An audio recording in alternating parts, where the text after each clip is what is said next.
इजाजत अच्छी से सलवत एक मैं कथा सुना दूं। एक नाम अभी रह गया है, ये इमाम रजा क्या कर हम लोग यानी मशहद वाले भूल नहीं पाते, मौलाना जहां वहां याद ही किया करते हैं। एक कथा है मौलाना इमाम रजा साहब में, ये दुआया जुमला भी इसके अंदर ही होगा। खल्ला के कायनात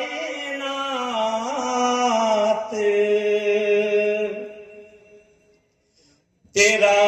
लाख लाख शो, खल्ला के कायनात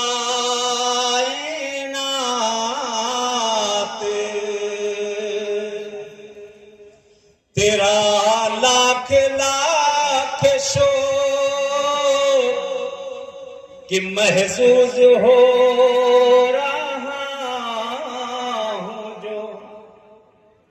जिक्रे बेला से मैं, ये जश्न हो रहा है उन्हीं के दयार में,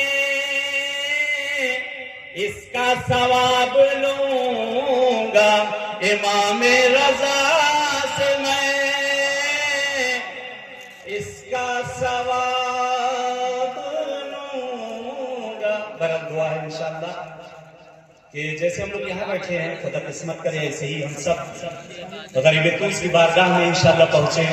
मौला रज़ा की बारगाह में वही आका के जरिए के सामने खड़े होकर